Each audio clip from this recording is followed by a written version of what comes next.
The Prelude. Book 4th by William Wordsworth. Summer vacation. Bright was the summer's noon when quickening steps followed each other till a dreary moor was crossed, a bare ridge clomb, upon whose top standing alone, as from a rampart's edge, I overlooked the bed of Windermere, like a vast river, stretching in the sun.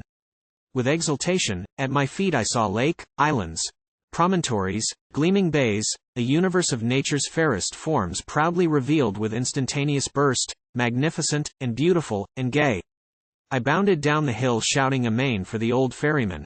To the shout the rocks replied, and when the Charon of the flood had stayed his oars, and touched the jutting pier, I did not step into the well-known boat without a cordial greeting. Thence with speed up the familiar hill I took my way towards that sweet valley where I had been reared. 'Twas but a short hour's walk, ere veering round I saw the snow-white church upon her hill sit like a throned lady, sending out a gracious look all over her domain. Yon azure smoke betrays the lurking town. With eager footsteps I advance and reach the cottage threshold where my journey closed. Glad welcome had I, with some tears, perhaps, from my old dame, so kind and motherly, while she perused me with a parent's pride. The thoughts of gratitude shall fall like dew upon thy grave, good creature. While my heart can beat never will I forget thy name.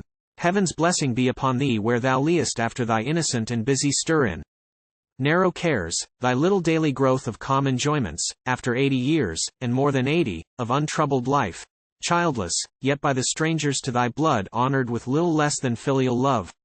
What joy was mine to see thee once again, thee and thy dwelling, and a crowd of things about its narrow precincts all beloved, and many of them seeming yet my own. Why, should I speak of what 1,000 hearts have felt, and every man alive can guess? The rooms, the court, the garden were not left long unsaluted, nor the sunny seat round the stone table under the dark pine, friendly to studious or to festive hours, nor that unruly child of mountain birth, the famous Brook, who, soon as he was boxed within our garden, found himself at once, as if by trick insidious and unkind, stripped of his voice and left to dimple down, without an effort and without a will, a channel paved by man's officious care.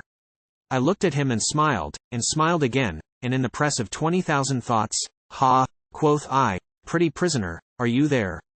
Well might sarcastic fancy then have whispered, an emblem here behold of thy own life, in its late course of even days with all their smooth enthrallment, but the heart was full, too full for that reproach. My aged dame walked proudly at my side, she guided me, I willing, nay, wishing to be led. The face of every neighbor whom I met was like a volume to me. Some were hailed upon the road, some busy at their work, unceremonious greetings interchanged with half the length of a long field between.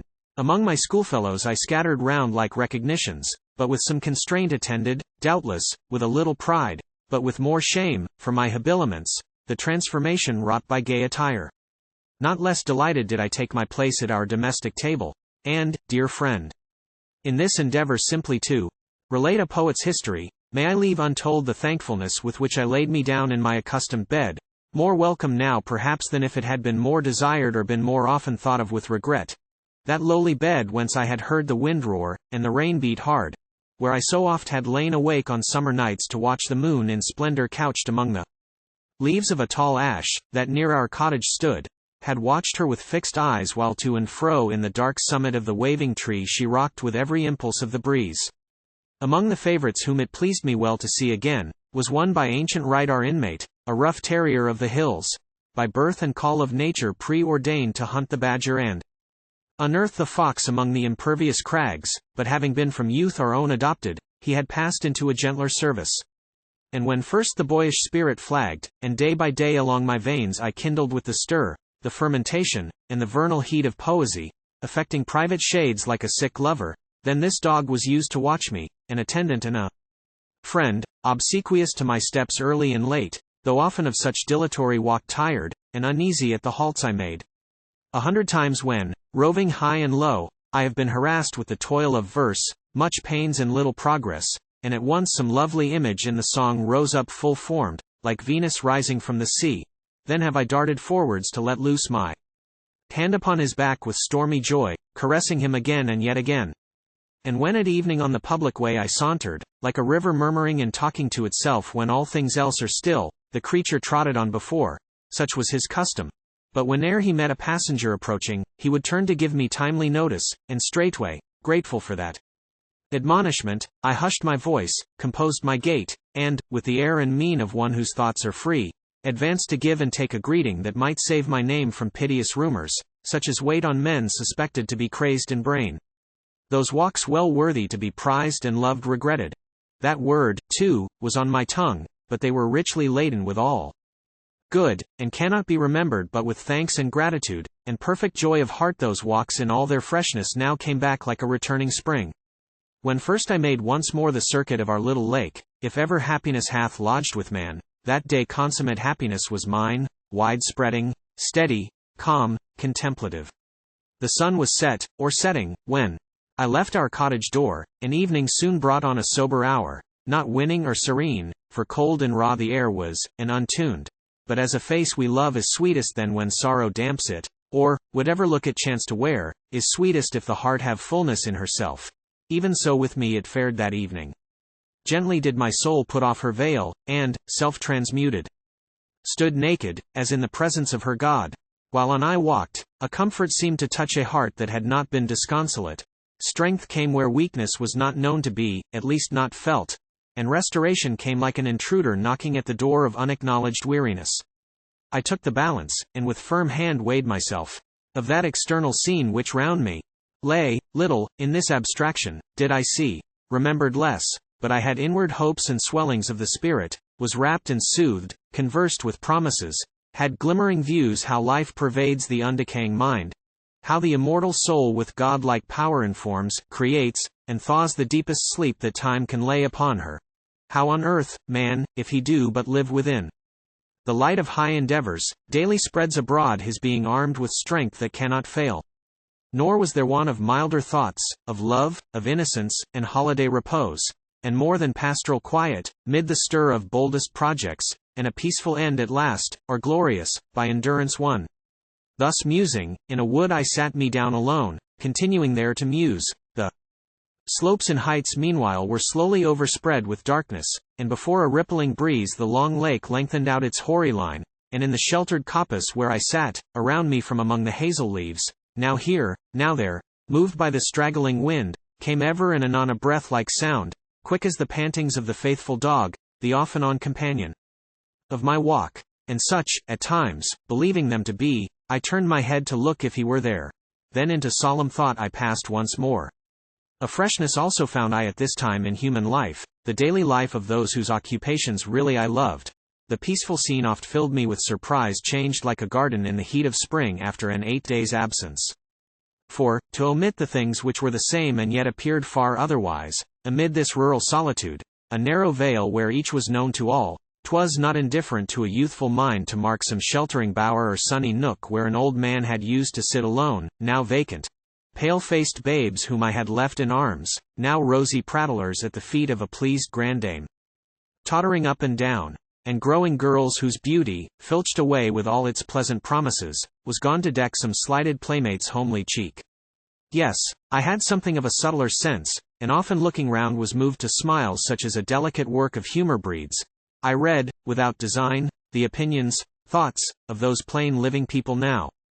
Observed with clearer knowledge, with another eye I saw the quiet woodman in the woods, the shepherd roam the hills. With new delight, this chiefly, did I note my grey-haired dame. Saw her go forth to church or other work of state equipped in monumental trim. Short velvet cloak, her bonnet of the like. A mantle such as Spanish cavaliers wore in old times. Her smooth domestic life, affectionate without disquietude, her talk, her business, pleased me, and no less her clear though shallow stream of piety that ran on Sabbath days a fresher course. With thoughts unfelt till now I saw her read her Bible on hot Sunday afternoons, and loved the book, when she had dropped asleep and made of it a pillow for her head. Nor less do I remember to have felt, distinctly manifested at this time, a human-heartedness about my love for objects hitherto the absolute wealth of my own private being and no more, which I had loved, even as a blessed spirit or angel, if he were to dwell on earth, might love an individual happiness. But now there opened on me other thoughts of change, congratulation or regret, a pensive feeling. It spread far and wide. The trees, the mountains shared it, and the brooks, the stars of heaven, now seen in their old haunts white Sirius glittering o'er the southern crags, Orion with his belt, and those fair seven, acquaintances of every little child, and Jupiter, my own beloved star. Whatever shadings of mortality, whatever imports from the world of death had come among these objects heretofore, were, in the main, of mood less tender. Strong, deep, gloomy were they, and severe. The scatterings of awe or tremulous dread, that had given way in later youth to yearnings of a love enthusiastic, to delight and hope. As one who hangs down bending from the side of a slow-moving boat, upon the breast of a still water, solacing himself with such discoveries as his eye can make beneath him in the bottom of the deep, sees many beauteous sights, weeds, fishes, flowers, grots, pebbles, roots of trees, and fancies more, yet often is perplexed, and cannot part the shadow from the substance, rocks and sky, mountains and clouds, reflected in the depth of the clear flood, from things which there abide in their true dwelling, now is crossed by gleam of his own image, by a sunbeam now, and wavering motions sent he knows not whence, impediments that make his task more sweet. Such pleasant office have we long pursued incumbent o'er the surface of past time with like success, nor often have appeared shapes fairer or less doubtfully discerned than these to which the tale, indulgent friend, would now direct thy notice. Yet in spite of pleasure won, and knowledge not withheld, there was an inner falling off. I loved deeply all that had been loved before, more deeply even than ever. But a swarm of heady schemes jostling each other, gods and feast and dance, and public revelry, and sports and games, too grateful in themselves, yet in themselves less grateful, I believe, than as they were a badge glossy and fresh of manliness and freedom, all conspired to lure my mind from firm habitual quest of feeding pleasures, to depress the zeal and damp those yearnings which had once been mine, a wild, unworldly-minded youth, given up to his own eager thoughts. It would demand some skill, and longer time than may be spared to paint these vanities, and how they wrought in haunts where they, till now, had been unknown. It seemed the very garments that I wore preyed on my strength, and stopped the quiet stream of self-forgetfulness. Yes, that heartless chase of trivial pleasures was a poor exchange for books and nature at that early age. 'Tis true, some casual knowledge might be gained of character or life, but at that time, of manners put to school I took small note, and all my deeper passions lay elsewhere. Far better had it been to exalt the mind by solitary study, to uphold intense desire through meditative peace, and yet, for chastisement of these regrets, the memory of one particular hour doth here rise up against me. Mid a throng of maids and youths, old men, and matrons staid, a medley of all tempers, I had passed the night in dancing, gaiety, and mirth, with din of instruments and shuffling feet, and glancing forms, and tapers glittering, and unnamed prattle flying up and down, spirits upon the stretch, and here and there slight shocks of young love-liking interspersed, whose transient pleasure mounted to the head, and tingled through the veins. Ere we retired, the cock had crowed, and now the eastern sky was kindling, not unseen, from humble copse and open field, through which the pathway wound, and homeward led my steps. Magnificent the morning rose, in memorable pomp, glorious as e'er I had beheld in front. The sea lay laughing at a distance. Near, the solid mountains shone, bright as the clouds, grain-tinctured, drenched in empyrean light, and in the meadows and the lower grounds was all the sweetness of a common dawn, dews, vapors, and the melody of birds, and laborers going forth to till the fields. Ah, need I say, dear friend, that to the brim my heart was full. I made no vows, but vows were then made for me. Bond unknown to me was given, that I should be, else sinning greatly, a dedicated spirit. On I walked in thankful blessedness, which yet survives. Strange rendezvous. My mind was at that time a party-colored show of grave and gay, solid and light, short-sighted and profound, of inconsiderate habits and sedate, consorting in one mansion unreproved. The worth I knew of powers that I possessed, though slighted and too oft misused. Besides, that summer, swarming as it did with thoughts transient and idle, lacked not intervals when folly from the frown of fleeting time shrunk, and the mind experienced in her self-conformity as just as that of old to the end and written spirit of God's works, whether held forth in nature or in man, through pregnant vision, separate or conjoined. When from our better selves we have too long been parted by the hurrying world, and droop, sick of its business, of its pleasures tired, how gracious, how benign, is solitude. How potent a mere image of her sway! Most potent when impressed upon the mind with an appropriate human center. Hermit, deep in the bosom of the wilderness. Votary, in vast cathedral, where no foot is treading, where no other face is seen. kneeling at prayers, or watchman on the top of lighthouse, beaten by Atlantic waves, or as the soul of that great power is met sometimes embodied on a public road, when, for the night deserted, it assumes a character of quiet more profound than pathless wastes. Once, when those summer months were flown, and autumn brought its annual show of oars with oars contending, sails with sails, upon Wynander's spacious breast, it chanced that after I had left a flower-decked room, whose indoor pastime, lighted up, survived to a late hour, and spirits overwrought were making night do penance for a day spent in a round of strenuous idleness, my homeward course led up a long ascent, where the road's watery surface, to the top of that sharp rising, glittered to the moon and bore the semblance of another stream stealing with silent laps to join the brook that murmured in the vale. All else was still. No living thing appeared in earth or air, and, save the flowing water's peaceful voice, sound there was none but, lo! An uncouth shape, shown by a sudden turning of the road, so near that, slipping back into the shade of a thick hawthorn, I could mark him well, myself unseen. He was of stature tall, a span above man's common measure, tall, stiff, lank, and upright. A more meagre man was never seen before by night or day. Long were his arms, pallid his hands. His mouth looked ghastly in the moonlight. From behind, a milestone propped him. I could also ken that he was clothed in military garb, though faded, yet entire. Companionless, no dog attending, by no staff sustained, he stood, and in his very dress appeared a desolation, a simplicity, to which the trappings of a gaudy world make a strange background. From his lips, ere long, issued low muttered sounds, as if of pain or some uneasy thought, yet still his form kept the same awful steadiness. At his feet his shadow lay, and moved not. From self-blame not wholly free, I watched him thus. At length subduing my heart's specious cowardice, I left the shady nook where I had stood and hailed him.